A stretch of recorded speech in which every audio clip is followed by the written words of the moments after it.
Boa noite, meu nome é Ingrid. Em nome do Sindicato dos Servidores Públicos Municipais, damos início à entrevista com os candidatos à Prefeitura. Estamos aqui nessa noite com o candidato Avenor Bin e sua vice Flávia Rezende. Nosso objetivo aqui é proporcionar um espaço democrático onde todos os candidatos tenham a oportunidade de manifestar suas opiniões e seus pontos de vista sobre as questões que impactam diretamente os funcionários públicos. Gostaria de agradecer aqui a presença dos candidatos e, nesse momento, concedê-los 1 minuto para que possam se apresentar. Bom, boa noite. Eu que agradeço a oportunidade. É um momento realmente, como você disse, democrático, porque a gente não só fala, mas escute aquilo que realmente são as necessidades.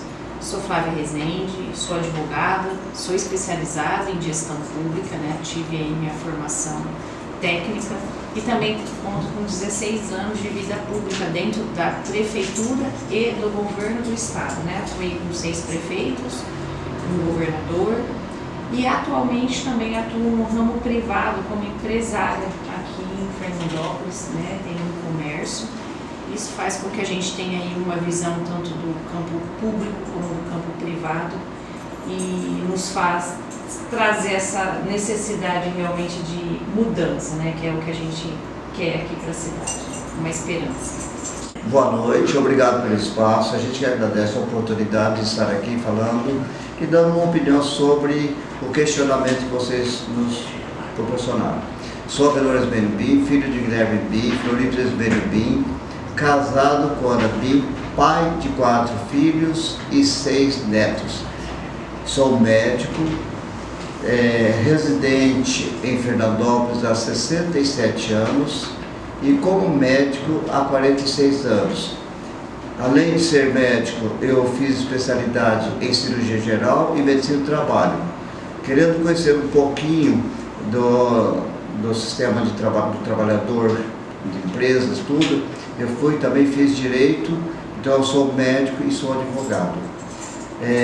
Como falei, eu moro aqui há 67 anos, cresci com a cidade e aprendi a gostar, por isso estou candidato a prefeito. Então vamos começar com o questionário que a gente preparou. Vocês terão 5 minutos para responder sobre cada ponto. Vamos começar com o tema da educação. O primeiro ponto se refere à equiparação salarial do PEB 1 com o PEB 2. Como nós recebemos todo o material antes, os questionamentos, a gente optou para não cometer nenhuma gafe que fosse escrito e a gente pudesse realmente falar de uma forma assim, mais direta, mais coerente em termos de resposta. A equiparação salarial do PEB 1 e PEB 2. Entendemos que não existe nenhuma ilegalidade para que seja feita a equiparação salarial, já que ambos os campos possuem a necessidade de curso superior para ocupar o cargo de desenvolvimento às mesmas funções educacionais, além de estar previsto em lei, a Lei Municipal 4.380 de 2015, Plano Municipal de Educação, meta 17, a Resolução número 2, de 8 de maio de 2008,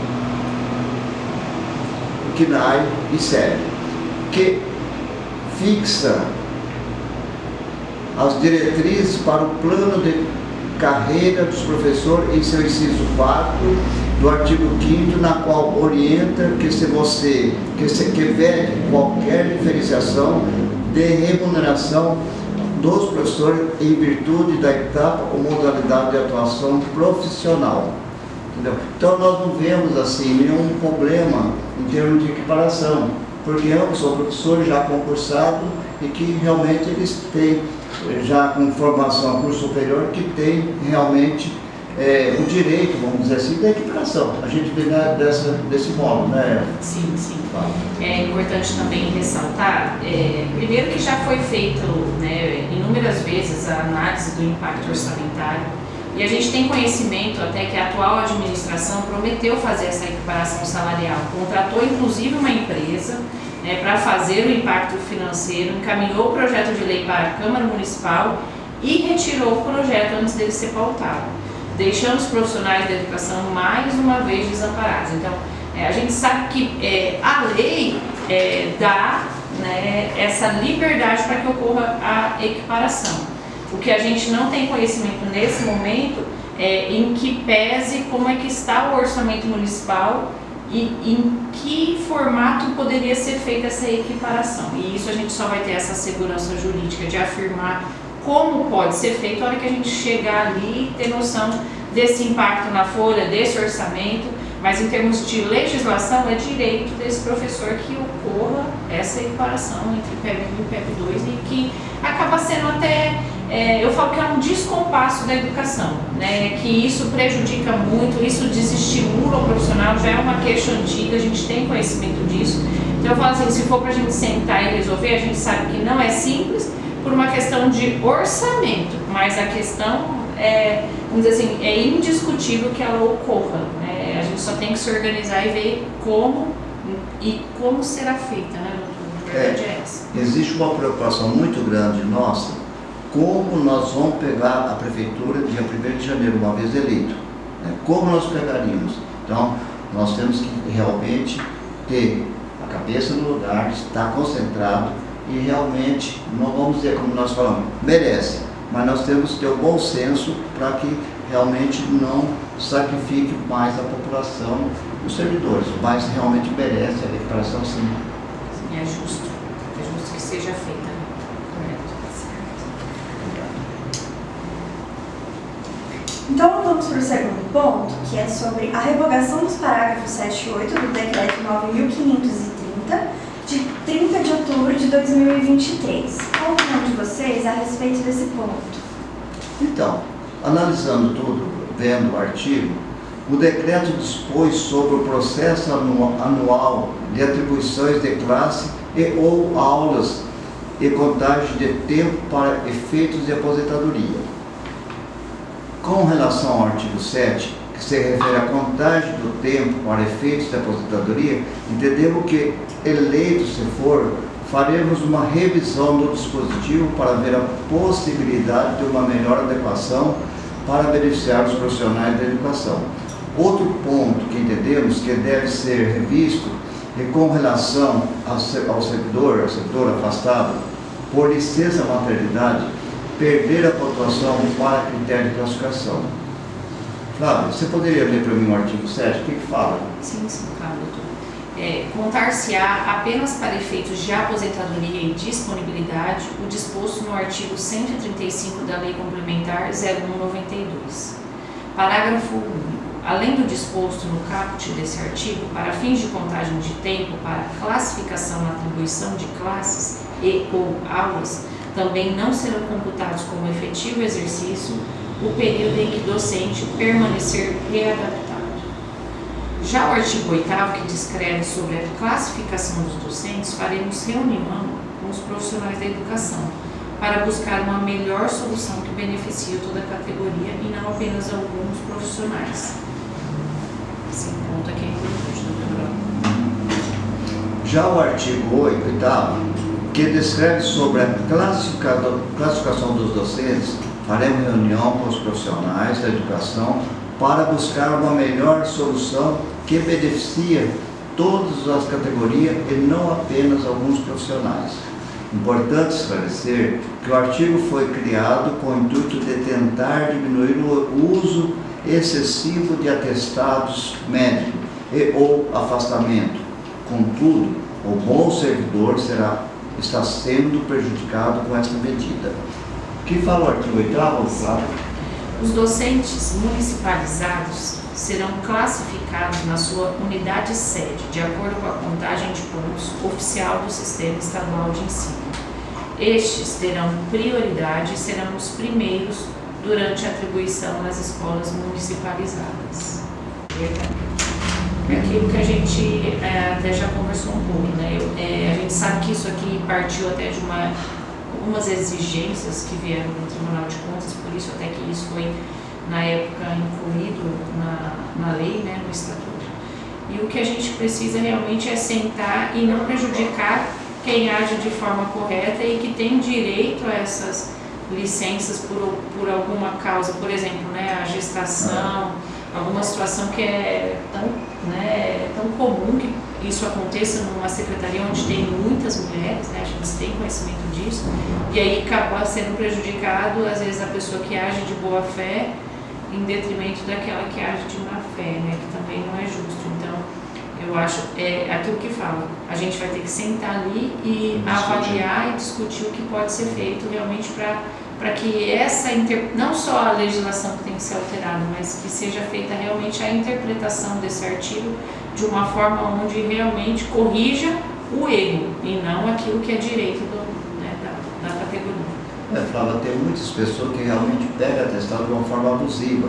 Vai ao profissional de saúde e o profissional, de uma forma talvez, eu diria, talvez até irresponsável, dá um atestado, ou equivocada, dá um atestado até prolongado, sem a devida cautela de dar um atestado de uma forma lógica, irresponsável mesmo, para que esse servidor, se ele está doente, ele merece um afastamento.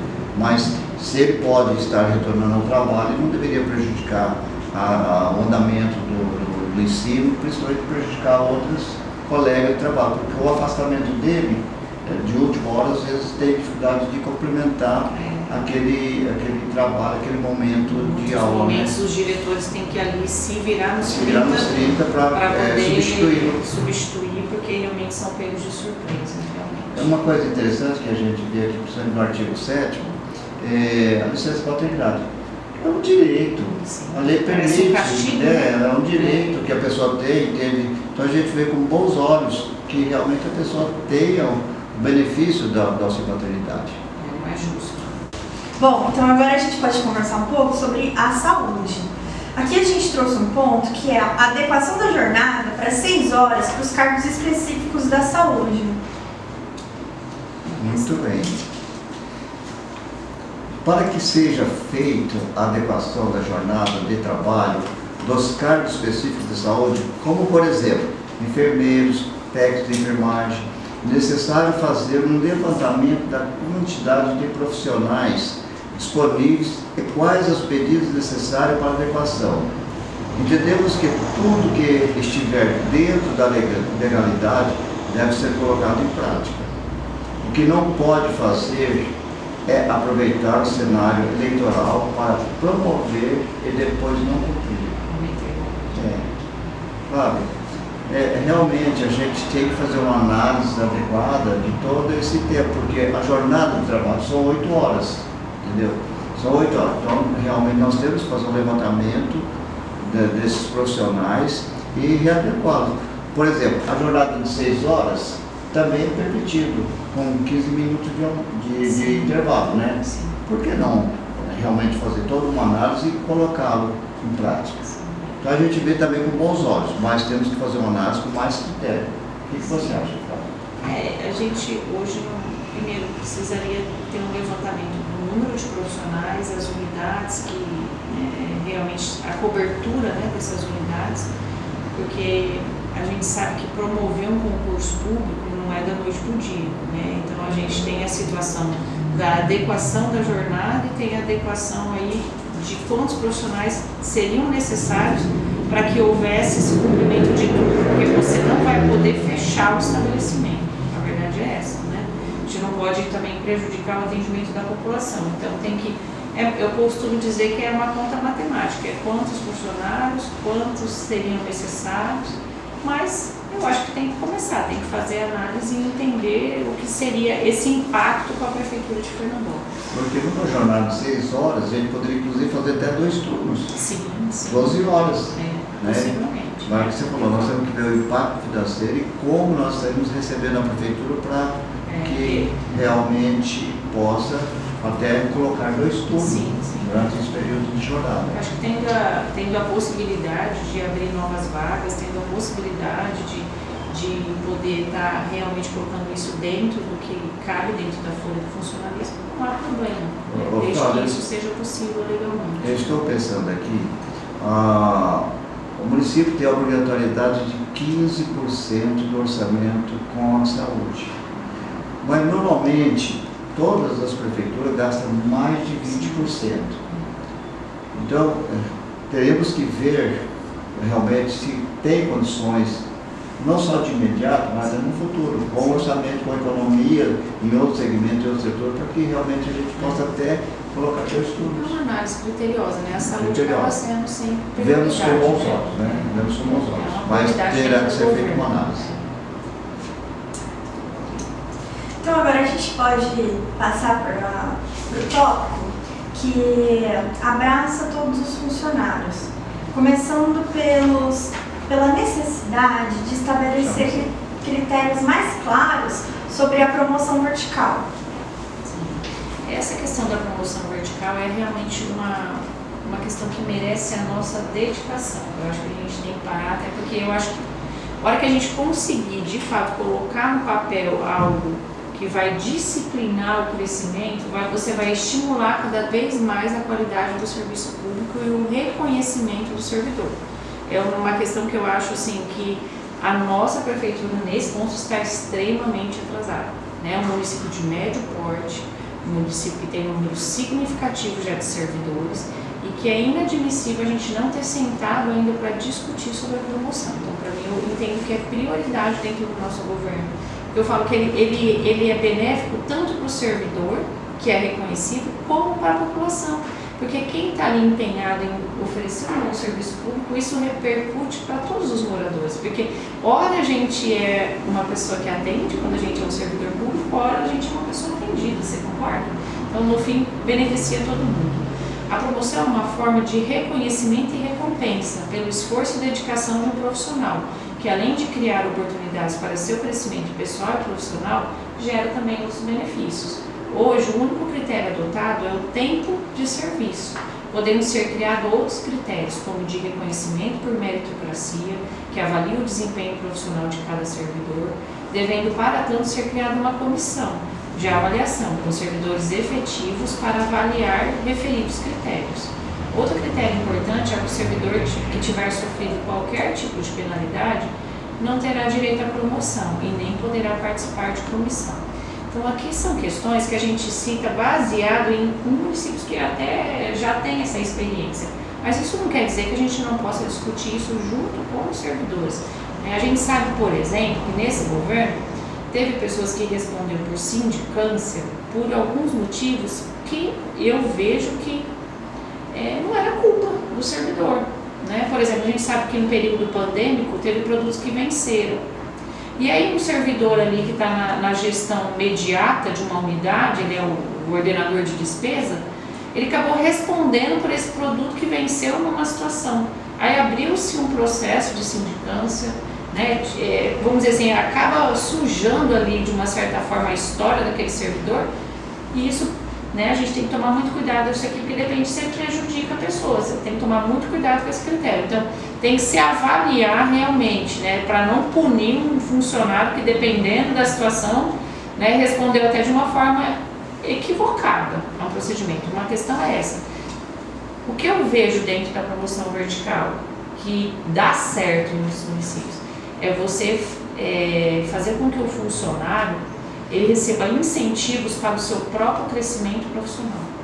Quando a gente estimula ele, por exemplo, a fazer uma pós-graduação, um mestrado, e isso faz com que ele tenha o seu crescimento dentro da empresa, a gente melhora muito a qualidade dos serviços. A cultura do funcionalismo é algo que a gente tem que realmente parar e conversar. E a cultura só modifica, só melhora quando a gente estuda mais, quando a gente se empenha mais. Eu sou uma pessoa que, né, e a gente aqui, né, doutora, eu e ele, a gente conversa muito sobre isso, do quanto a gente até hoje ainda se considera estudante. O doutor não parou, né? É uma especialização, é outra especialização, faz outra faculdade. Então isso vai fazendo com que a gente tenha uma ampliação, uma visão muito ampla das coisas. Então eu acho que é uma das coisas que a gente vai ter que conversar lá na frente e decidir junto com os servidores questões como essa. Mas é indispensável que seja discutido esse assunto. E logo, sempre por mérito, né? O mérito tem uma prioridade, a pessoa merece, deve ser reconhecido. Não podemos desprezar essa qualidade, essa capacidade dele de produtividade, porque o que a gente quer é produtividade. E nada como o servidor estar produzindo o trabalho com qualidade. Então, ele merece, tem que ser beneficiado. Ok. Aquela questão, tratar os iguais de forma igual, os desiguais de forma desigual, né? Aquele princípio que a gente nunca pode se perder. Muito bem. falar de um assunto um pouco polêmico, que é a concessão das 2 referências para os cargos que ficaram de fora, como merendeiras e motoristas. Essa assunto foi nada de muita discussão. É verdade. E mais uma manobra eleitoreira. Mais uma manobra eleitoreira.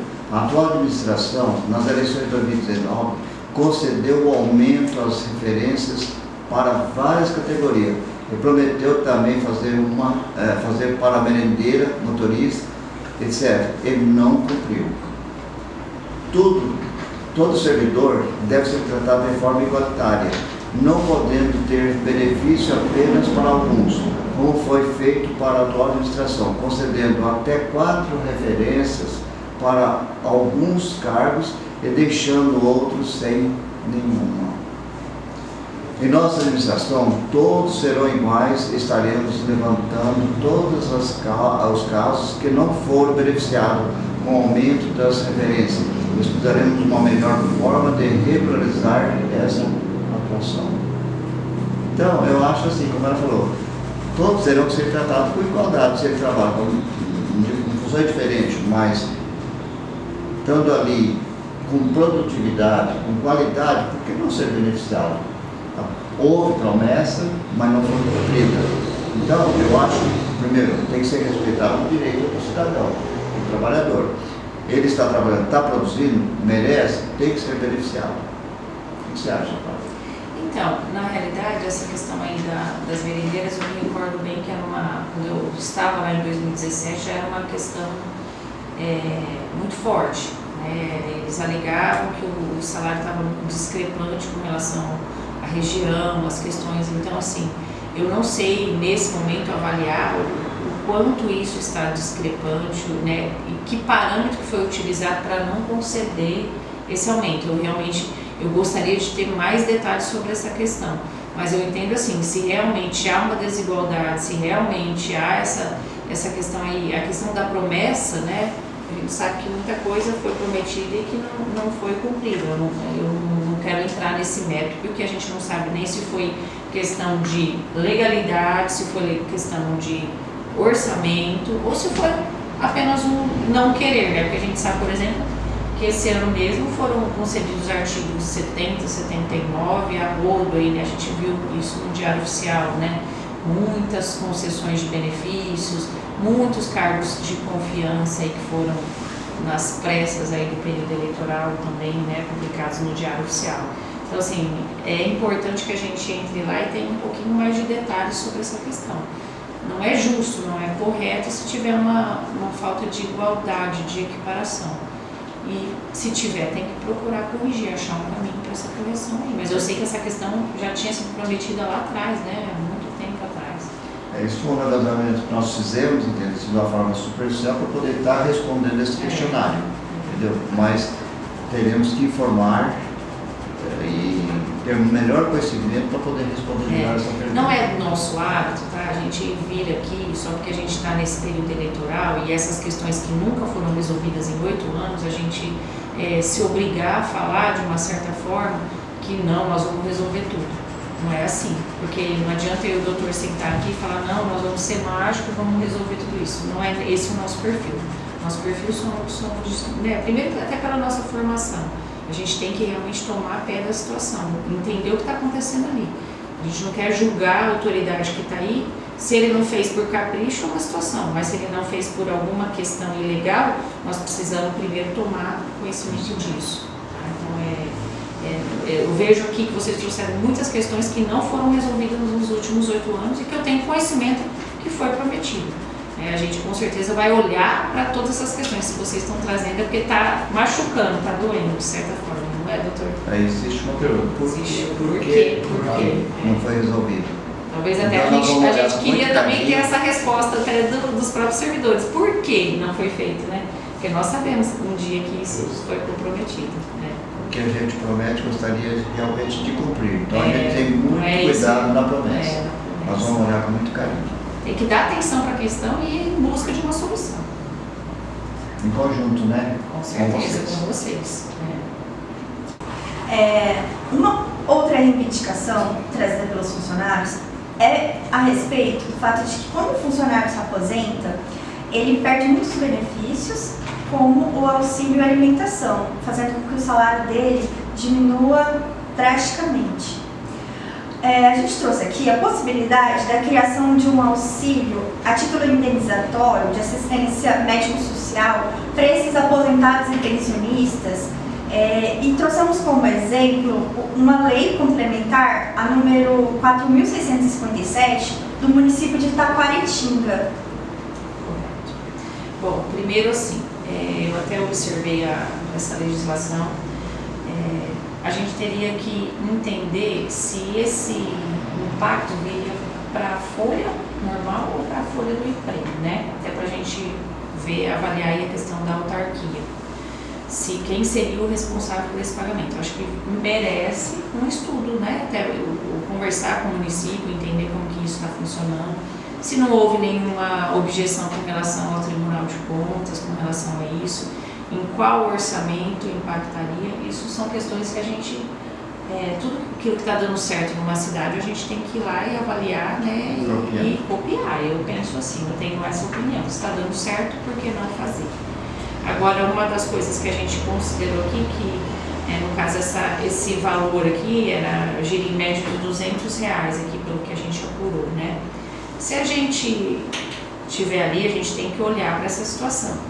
O que a gente não quer nesse momento é aquilo até que eu falei um pouquinho na resposta da outra pergunta. Se comprometer que a gente vai fazer isso sem ter o conhecimento do que está acontecendo ali. Mas eu não vejo problema nenhum. Se houver a legalidade dessa lei complementar lá em Taquaritinga, se nós tivéssemos esse orçamento dentro do... Né, a gente não sabe em que situação que está o emprego. A gente tem ouvido tanta coisa, né, doutor, que nos até assusta e preocupa.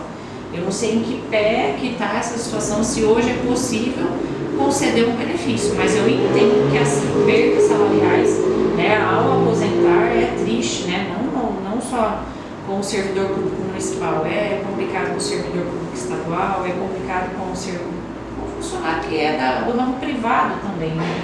Infelizmente ele acaba ficando com um salário muito aquém de quando ele está, né, na ativa.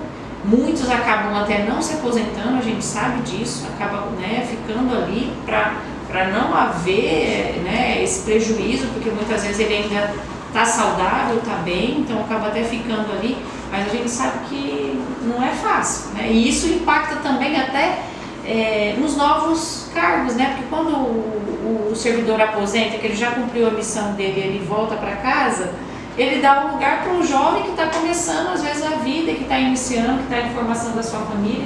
Então, tudo isso são coisas que, se a gente consegue fazer de uma forma justa, a gente deixa o aposentado numa situação um pouco mais tranquila, mais seguro, e, ao mesmo tempo, a gente dá oportunidade para os mais jovens de ocorrer outro concurso e essa pessoa ingressar. É uma nova família que vai estar ali sendo favorecida. Então, a gente sabe que isso é um ciclo que é muito bom para o município. Se funcionar, é o ciclo natural, né? Uns chegam, outros vão, né? Agora, não vejo problema. Se isso é possível, se isso tiver orçamento, por que não fazer? É essa questão que sempre fica aqui para nós. Tudo aquilo que a gente entender que pode ser feito e que tiver tenha condições, não tem porquê. Até porque, com certeza, esse servidor, ele vai estar precisando muito da saúde. E quem sabe a gente até não pensar numa questão de um atendimento médico na saúde, porque eu percebi que está tendo essa preocupação, né? Do servidor poder aí até ter um plano de saúde, né? Eu vi que é essa preocupação, aí dele não precisar talvez tanto aí no sistema público, não ficar à mercê na hora que ele mais precisa de se cuidar, né, doutor? O aposentado, quando ele aposenta, tanto o servidor público municipal, estadual, federal, praticamente eles perdem mais ou menos 50% do salário deles. Isso, quer dizer, reduz a metade. Se eles ganham 10 mil, vem para 5, entendeu? Porque tem insalubridade, tem auxílio alimentação, tem o auxílio doença, né? Também o convênio, né? De saúde. Então, é mais ou menos 50% que eles perdem. Mas não é o municipal, é todo, o municipal, estadual e federal.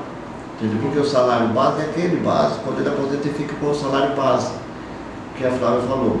Se está dentro da legalidade, tem condições, pode ser pensado com carinho. Então a gente pode ir para a nossa última questão, que é a respeito da criação do plano de carreira por setores, educação, saúde e geral. E como ele seria feito, se tem a intenção de que seja feito com a participação do sindicato. Olha, a gente até fica triste de saber, né, faz 7 anos que eu me afastei da vida pública e que, infelizmente, ainda não terminaram a novela Plano de Carreira, né? Eu acho assim, realmente, ou é uma extrema falta de boa vontade ou de diálogo, né? Isso aí é uma coisa que a gente sabe que não vai ser resolvido da noite para o dia.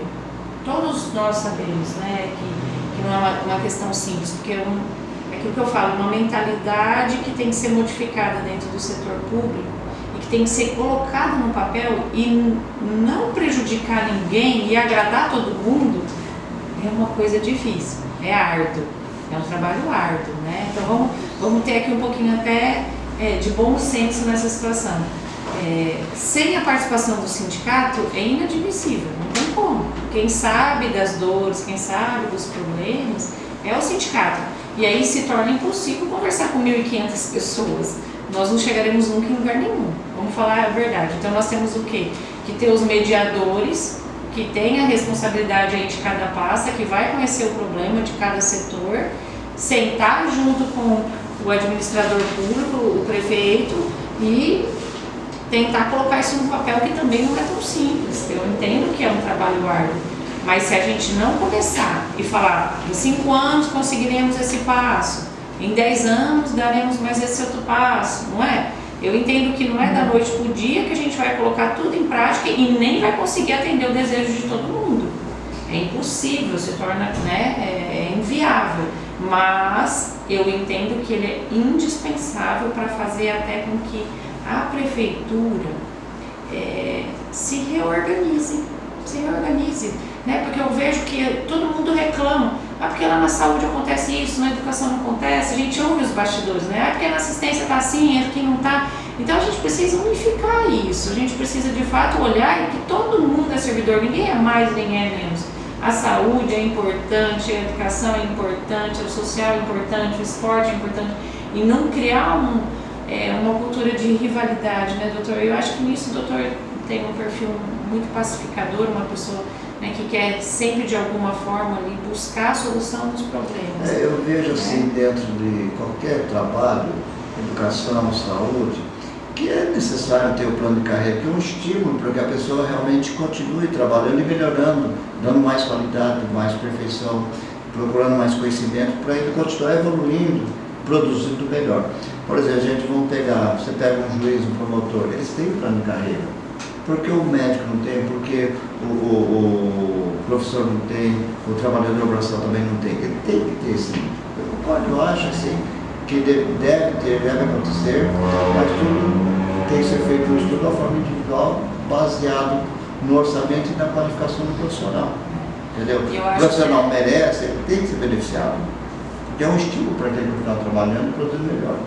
Eu acho que não ter um plano de carreira faz com que o funcionalismo acomoda. Até eu vejo uma inspiração em se dedicar. Tá? Eu sei, por exemplo, por exemplo, que nem está aqui, a educação, saúde geral. Até a forma de vocês colocarem, eu acho que tem que ser uma forma onde, de fato, qualquer servidor se sinta contemplado. Senão, às vezes, até a fala, quando se começar errado, não tende a não dar certo.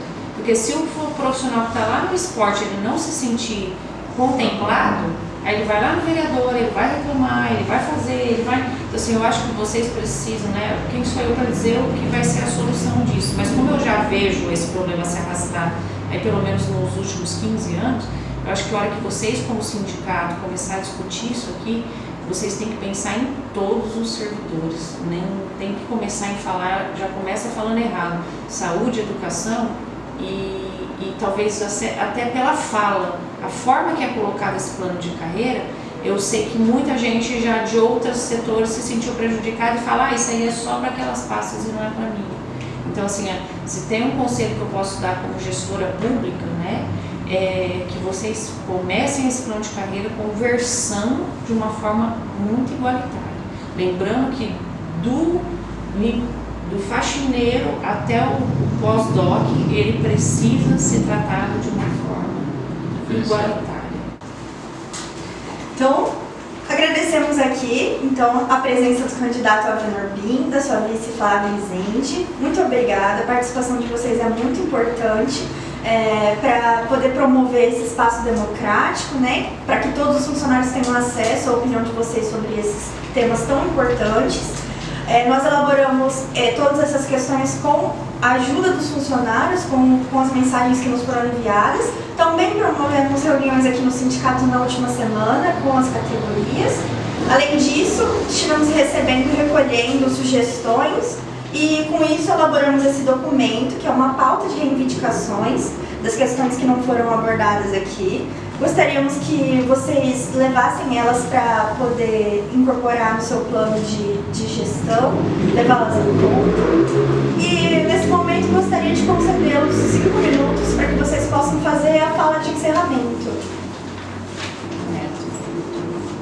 Muito bem. Nós aqui agradecemos a oportunidade, realmente foi uma satisfação estar aqui, comentando, conversando sobre o projeto de vocês. Agradeço também essa oportunidade de a gente estar vendo essa pauta, nova pauta. Estão vendo que ela é bem extensa, né? Nós vamos ver com carinho.